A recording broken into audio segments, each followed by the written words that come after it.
Hi friends, welcome to Kavi Stitchings. Today day 29, 100 days challenge, blouse design from Kavi's wardrobe.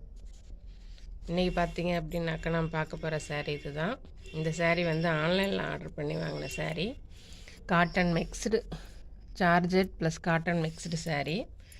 இது saree ஃபுல்லாகவுமே ஒரே மாதிரியான டிசைனில் தான் இருக்கும். இது அப்பர் பார்டர். இது பார்த்தீங்க அப்படின்னாக்கா லோயர் பார்டர் எங்கே இருக்கும் அதுக்கு மேலே இந்த ஃப்ளவர் டிசைன் வந்திருக்கும். saree ஃபுல்லாகவுமே இதே டிசைன் தான் இருக்கும் நமக்கு. பாருங்கள், இந்த டிசைனுக்காகவே இந்த saree நான் எடுத்தேன். அவ்வளோ அழகாக இருந்தது டிசைன், கலராக இருந்ததுனாலேயே இந்த டிசைன் எடுத்தேன். கட்டினாலும் காட்டன் saree நல்லா அழகாக இருக்குமே அப்படின்றதுக்காக எடுத்தேன். முந்தியுமே அதே தான், முந்தியிலுமே எந்த ஒரு மாற்றமும் கிடையாது. அதே டிசைன்ஸை அப்படியே முந்தியில் கொண்டாந்து கொடுத்துருப்பாங்க. பார்டர் ஃபுல்லாகவுமே இந்த pink colour, dark pink colour வந்திருக்கும். இதுதான் நமக்கு ப்ளவுஸ்லேயும் வந்திருக்கும். இது பார்த்திங்க அப்படின்னாக்கா என்னுடைய பெரிய சொதப்பல் இந்த ப்ளவுஸு. எப்படின்னாக்கா ஃபஸ்ட்டு ஒரு டிசைன் ஒன்று பண்ணியிருந்தேன். அந்த டிசைன் பார்த்திங்க அப்படின்னாக்கா எனக்கு பிடிக்கலன்னு சொல்லிட்டு அதை பிரிக்க போனப்போ வந்து ப்ளவுஸே வந்து கொஞ்சம் சில இடங்களில் வந்து ப்ளவுஸ் வந்து டேமேஜ் ஆகிடுச்சு. பட்டு ப்ளவுஸு டேமேஜ் ஆனது என்ன பண்ணுறதுன்னு தெரியாமல் அப்படியே எடுத்து வச்சுட்டேன். அப்புறம் தான் சடனாக ஸ்ட்ரைக் ஆச்சு.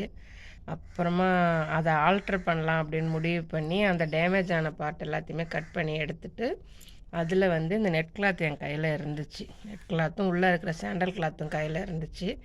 அந்த டேமேஜ் ஆன பார்ட் எல்லாத்தையுமே கட் பண்ணி எடுத்துகிட்டு அந்த இடத்துல இந்த வச்சு ஃபிக்ஸ் பண்ணேன். இதை ஃபிக்ஸ் பண்ணுறது டைலர் தெரிஞ்சவங்க மட்டும்தான் இந்த மாதிரி இடையில ஃபிக்ஸ் பண்ண முடியும். அந்த மெத்தட் யூஸ் பண்ணி நான் ஃபிக்ஸ் பண்ணிட்டேன். ப்ளஸ் கைக்கு என்ன பண்ணேன்னு பார்த்தீங்க அப்படின்னாக்கா அந்த saree கலர் இருக்குது இல்லைங்களா, அதை அடியில் கொடுத்துட்டு அந்த கிளாத்தை அடியில் கொடுத்துட்டு அதுக்கு மேலே இந்த ரோஸ் கலர், பிங்க் கலர் இருக்குது இல்லைங்களா, அந்த நெட் கிளாத்தை கையில் கொடுத்துருக்குறேன். இப்போ வந்து 2 கலருமே மிக்ஸ் ஆகிருக்கும். சாரீக்கு மேட்சாக 2 கலருமே மிக்ஸ் ஆன மாதிரி அதை கைக்கு வந்திருக்கும் பாருங்கள். இது ஃபஸ்ட்டு ப்ளவுஸ் சொதப்பினப்போ கொஞ்சம் என்னடா அப்படின்ட்டு இருந்துச்சு. திரும்ப அதை ஆல்ட்ரு பண்ணப்போ உண்மையிலே வந்து ப்ளவுஸ் வந்து நல்ல டிசைனாக மாறிடுச்சு. அது டைலரிங் தெரிஞ்சவங்க எவ்வளோ தான் ப்ளவுஸ் டேமேஜ் ஆனாலும் அதை எப்படி வேணாலும் நம்மளால் மாற்றிக்க முடியும். நீங்களும் இது போல் ட்ரை பண்ணி பாருங்கள். இது போல் மேலும் ப்ளவுஸ் டிசைன்ஸ் ஐடியா நீங்கள் தெரிஞ்சுக்க விரும்புனீங்க அப்படின்னாக்கா கவி ஸ்டிச்சிங்ஸை ஃபாலோ பண்ணிக்கோங்க. தேங்க்ஸ் ஃபார் வாட்சிங்.